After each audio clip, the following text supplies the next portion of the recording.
Welcome to the Adriana Talks Dinero podcast, the podcast where we turn money lessons into tools for healing, confidence, and prosperity in the community.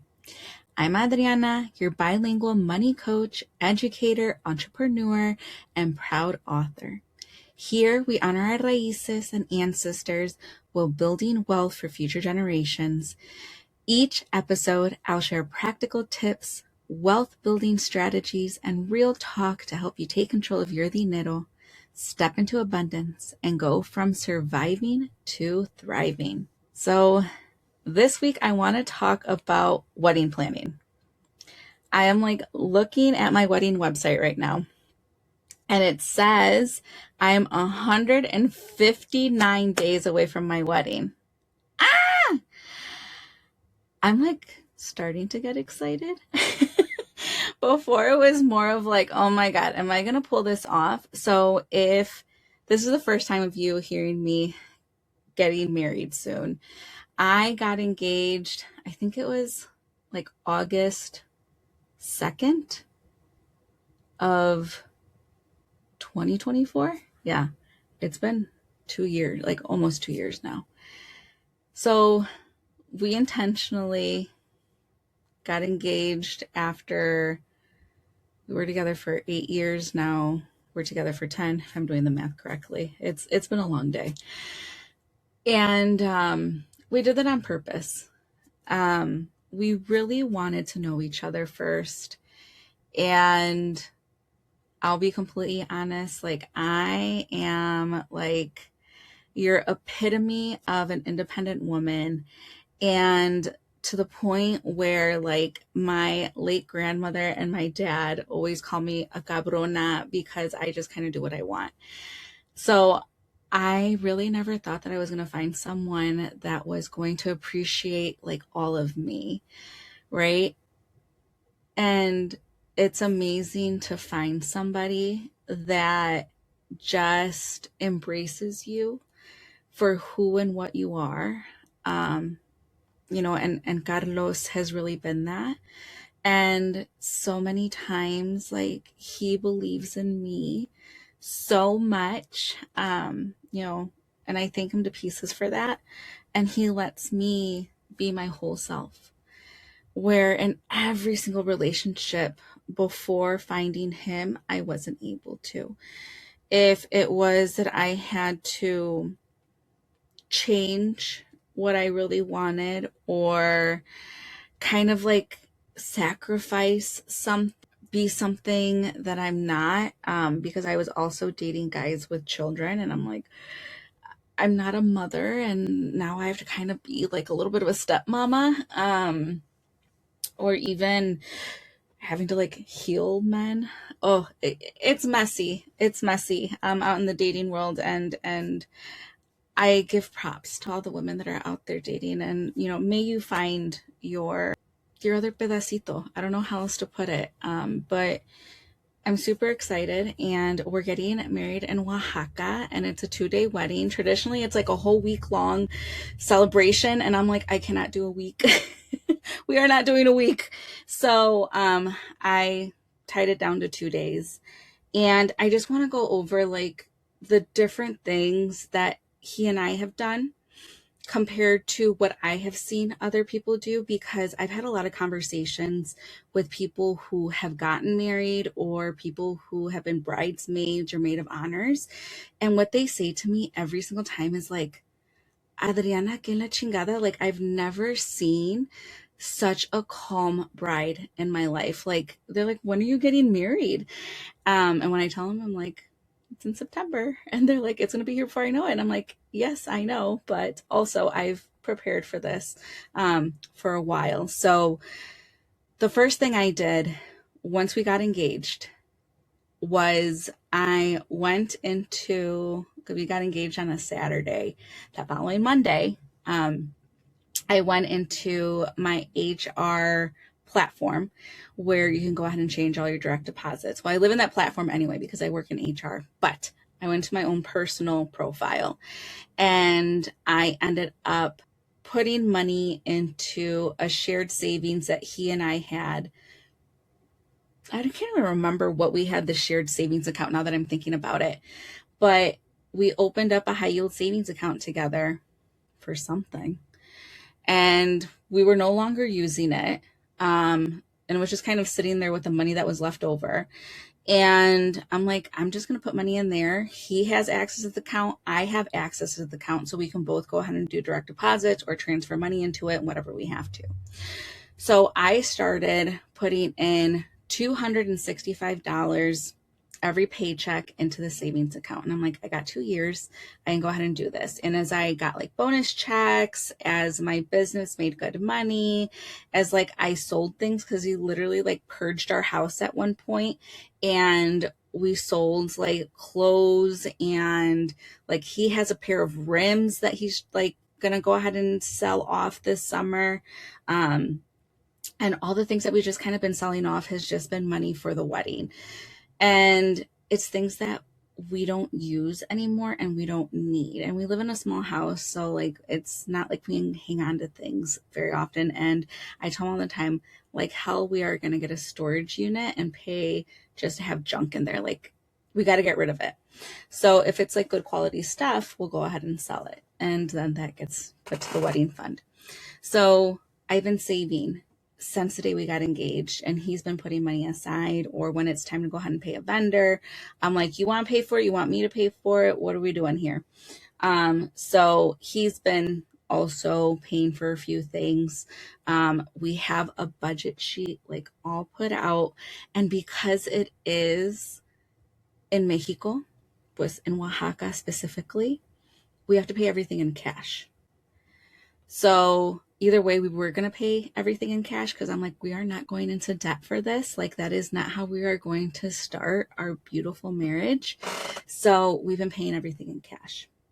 And I'm happy to say that we have stuck to it, even through all the craziness that we've been experiencing in between. So the number one thing that I now tell brides is, especially if you're going to do a wedding in a destination, get a trusted wedding planner. So I actually hired a wedding planner from Oaxaca. I shopped around, and she was the one that was like the quickest to respond and to jump on a Zoom call. And my whole thing is, I didn't want like this bougie luxury wedding. So I wanted something more humble. Don't get me wrong. Like, we do have some things that we did spend a pretty penny on for a reason, but I didn't want to break the bank.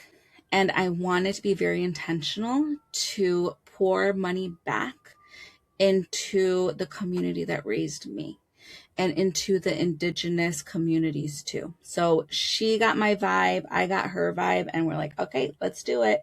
So last January, we went ahead and we did a trip to Oaxaca in January for his birthday, January of 2025. We scoped out locations, and he will be proud to say to everybody, his pick for the venue ended up winning. Just a lot of different reasons why, but essentially it was really good within our budget. So it's a location that isn't like so much in el centro de Oaxaca, like in la ciudad de Oaxaca, but it's still technically in Oaxaca City proper, and it's all closed off, and it's a little bit more rustic, more industrial. And the thing that I really loved about it is that it's private. It has all these little areas, and for $5,000, it's like all ours. I don't have to worry about people coming in or out. And it came with 12 Airbnbs on site. So what we call is the family that we chose or chose us will be staying on site with us. So it'll be really nice just to kind of be together for a few days. They'll probably be together mostly, compared to us, because we're going to probably be running around doing a few things, but nonetheless, they get to really be together and can go ahead and do things together too. Because unfortunately, because so many people are now getting married in Oaxaca, before what they would do is you would like take out a permiso, or you take out like a permit for just the one day of the wedding. And all the vendors could use the same permit. Pues son cabrones now, and you have to get a permit for every single vendor. And I'm like, F that. Like, that's going to eat up like the majority of our budget. We're not doing that. So ended up working out. So that's day one. And then day two is going to be at my late grandma's house, which is now the family home in my nuclear family, right? It's my dad's house now. And then my brother and I go there quite often. So it's like part of our childhood home. Like a lot of our childhood is in that house. So the first day is going to be more of a formal sort of wedding. We'll have the ceremony, and we also saved a lot of headaches, and we saved a lot of money because we are not doing a church wedding. If you know me, I am not a religious girl in the sense I have left Catholicism a long time ago. I have a lot of reasons why. If you ever want to talk about it, I have no problem talking about it. But we are actually doing an indigenous Zapoteco wedding because the Zapoteco tribe is where my dad was raised in that land. So we are going back to our roots. We are going back to the indigenous ways, and we are going to go ahead and introduce all of the elements. And the thing that I absolutely love about it is that before you get into the ceremony space, every single person has to get a limpia by the shaman with copal. So no bad vibes going into my ceremony, and vamos a quitar todo eso. So I'm really excited for everyone to experience that. And just to have Carlos and I experience that too, because he and I are very much more like in the spiritualness of beliefs.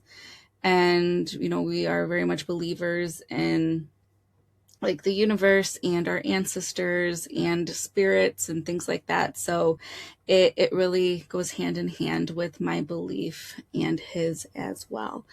And the food I'm super excited for. We're going to get people from up in the mountains from the indigenous areas to come down and go ahead and make our meals, and the mezcal and the music and all the stuff. So I'm really excited. And then day two will be with my, I would say, pueblo.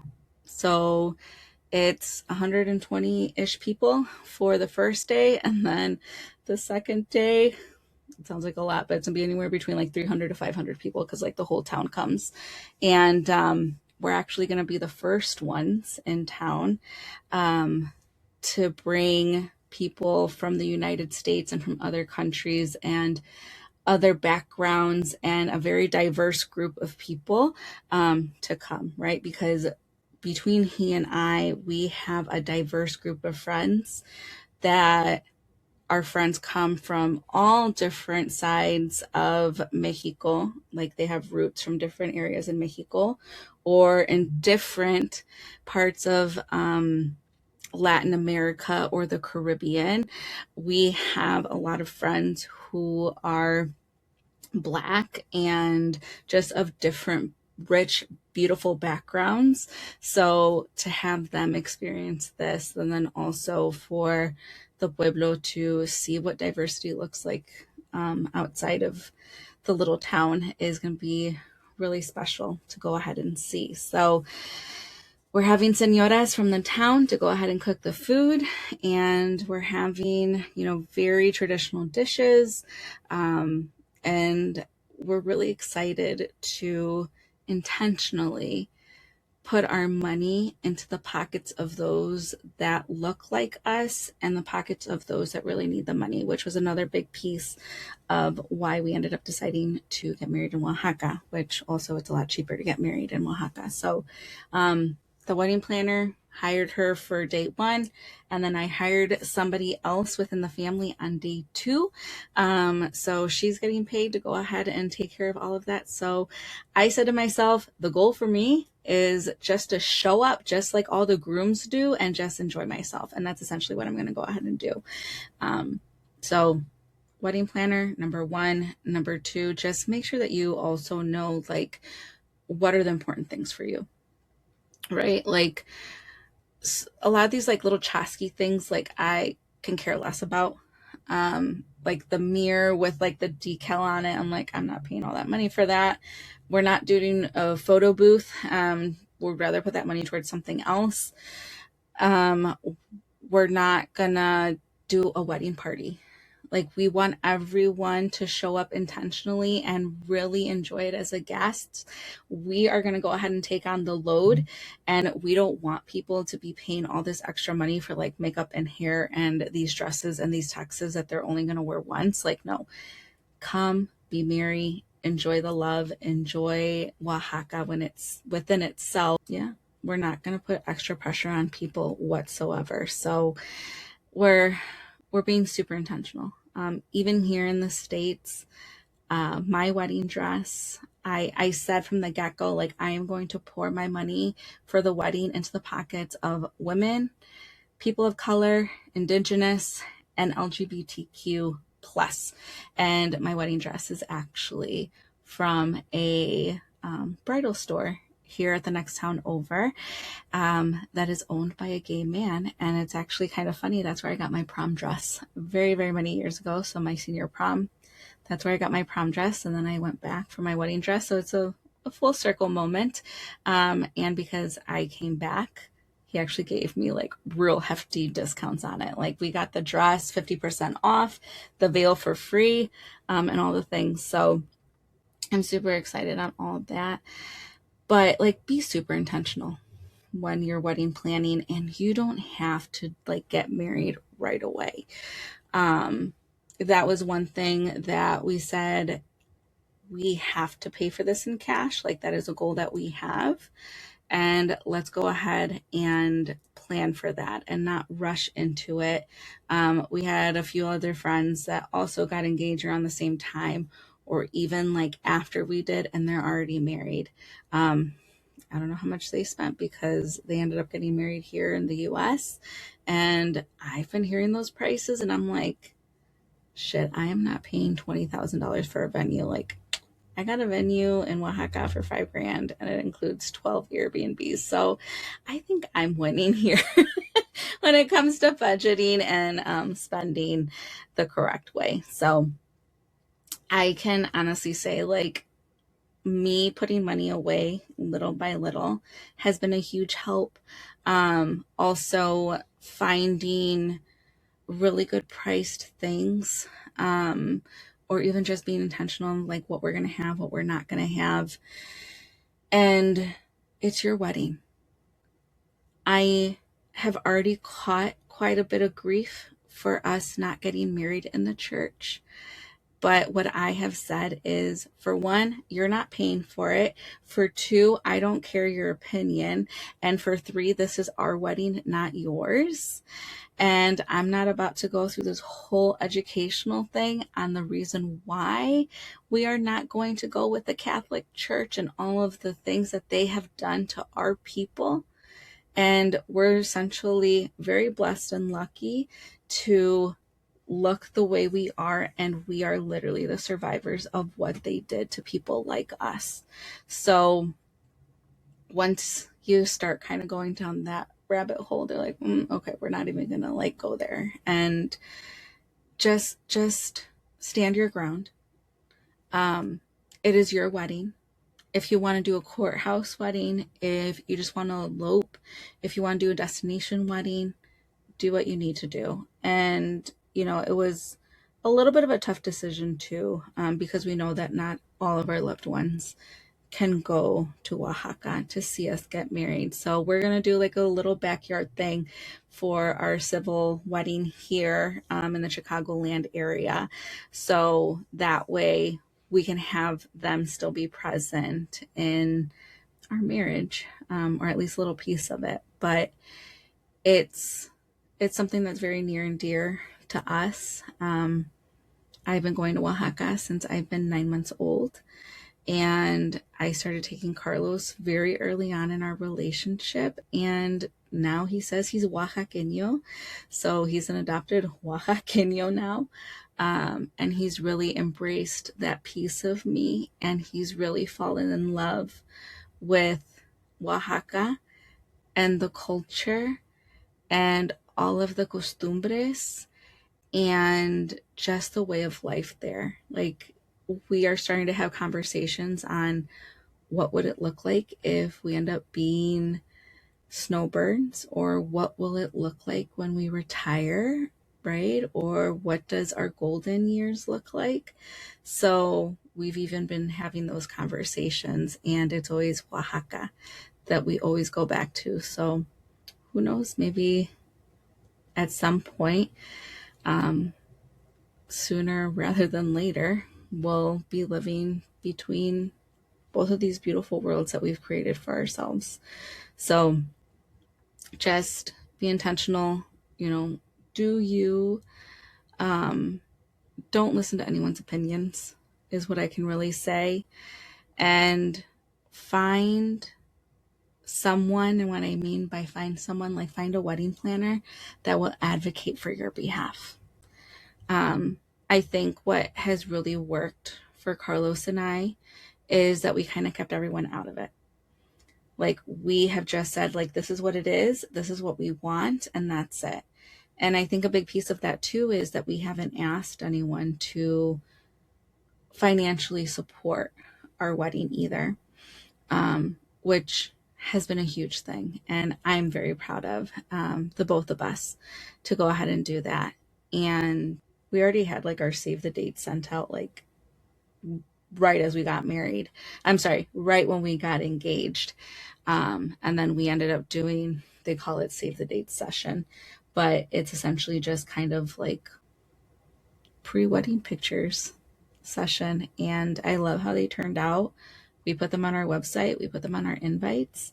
It's just kind of like a little sneak peek on what our pictures are going to look like. So I'm excited, and I can honestly say the best money spent has been getting help.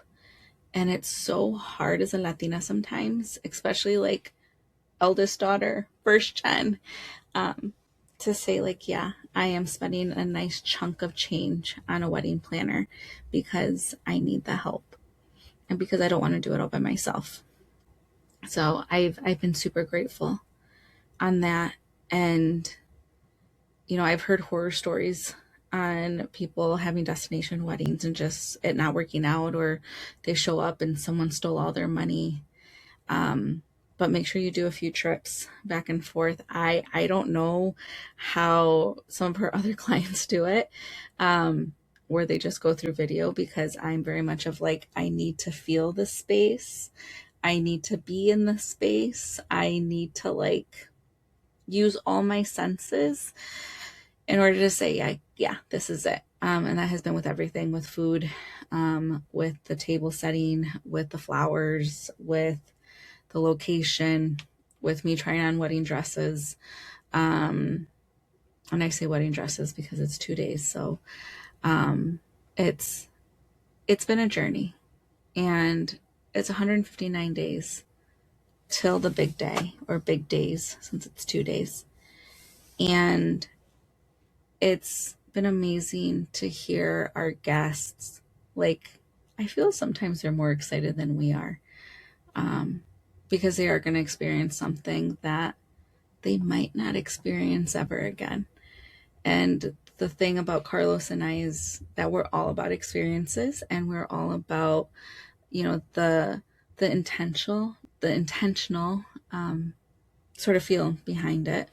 Yeah, it's been a whirlwind, but definitely look out for those discounts. Like, one thing that has really helped us is, because it's like kind of like two different populations. We have like family from Mexico that are going, and then family in the United States. So we created like very simple invites for the ones in Mexico because they're already there and they know where these locations are. And then the United States, we had to do like little like cheat sheets, and we had to do like RSVP cards and build out a whole website and put in the details of like hotels that they can stay at, and what airport are they flying into, how much to pay for a shuttle, how much to pay for a taxi. Here are some things that you can do to go ahead and entertain yourself. If you like the mountains, go here. If you like the beach, go here. If you like museums, go here. So it's like a little bit of everything. If you like food, go here. If you want to do shopping, over here. So that part has been fun, to go ahead and build out websites. I've started to find joy in building out websites. But Zola has been a game changer. So if you are a bride to be, no matter if it's destination or local, like, use Zola. And they even give us coupons for like invites. So I got like, I think it was like 40% off of my invites, which was such a help. And then that was for my English ones. And then for the Spanish ones, I just went on Canva and I just kind of did that up. Just because I needed to get those done real quick, because Dad was going to Mexico right away and he needed to get those passed out to his family members. So it's one of those things that it's going to challenge you, and stand your ground.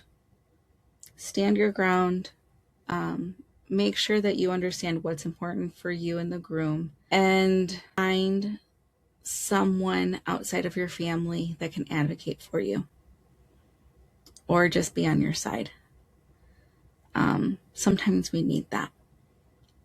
We need an unbiased opinion, or we just need someone who has the connections. And that's essentially what a wedding planner will go ahead and do. So as we get closer to wedding time, I'll kind of do like, sneak peek episodes like this, because I also have to go ahead and meet with the attorney, because I have to do my prenup.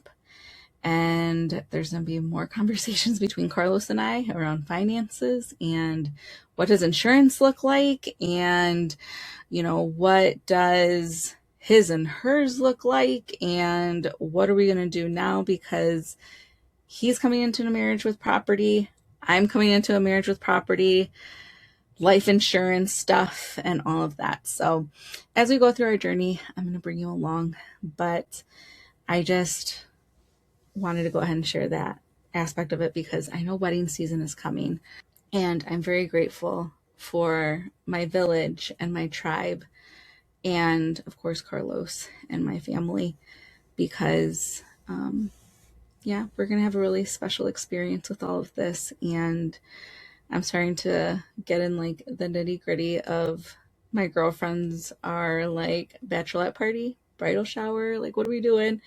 So I also appreciate them so much, and y'all know who you are. So love you guys to pieces for stepping up to the plate and saying, yes, Adriana, we're going to pour you with love and we're going to do this for you. So I've been very blessed and very lucky on that aspect of it too. So all I can say is start saving early in a high yield savings account, and pick the things that are important for you, and be intentional with all the things you're picking, and also be intentional with who is receiving this money too. So those have been some big lessons. And build your wedding website. I wish I would have done it earlier, to be honest with you, because I'm starting to get a lot of phone calls and text messages and things like that. So hopefully the wedding guests appreciate it just as much as I poured love into it. So I'll probably get some feedback from them, and I'll share it for you guys too. So, but yeah, more wedding stuff to come as I come close to being a señora. Who would have thought? Adriana is a señora, but here we come. So, if you are not following me on social, you can go ahead and head over to TikTok, Instagram, and Facebook and follow me there. I am the most active on Instagram. Make sure that you are following Adriana Talks Dinero podcast, because you'll go ahead and you'll get alerted for any podcast episodes in the future. If you do want to work together one-on-one, I do have all of the links down below to go ahead and work together. Also, for my free guide, go ahead and take full advantage on that one too.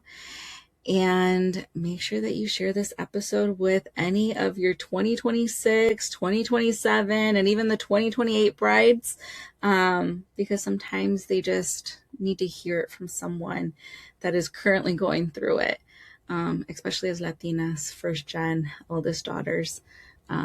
Sometimes you need to hear it from someone that is basically just like you. So I hope that you enjoyed this episode. And like I said, I'll continue to bring you along this wedding journey because we still got a lot more to do. So thank you for joining me, and I'll talk to you next time. Talk to you later. Before we wrap up, I want to keep it real with you for a second, the way that I always do. Everything we talked about in today's episode is for educational purposes only. I'm not a financial advisor, a tax professional, or a CPA. I'm just someone who is passionate about helping our community understand money better. Nothing in this episode should be taken as personalized financial or tax advice. And Adriana Talks Dinero is not responsible for any actions or decisions you take based on what you heard today. Every situation is different, and what works for one person may not work for another. Our community deserves access to this kind of information, but we also deserve professionals who can look at our full picture. So take what you learned today, write down your questions, and bring them to a licensed financial advisor or CPA you can trust. We are here to give you the tools to ask better questions, and the right professional can help you put it all together for your specific situation. You now know enough to have a real conversation, and that is powerful.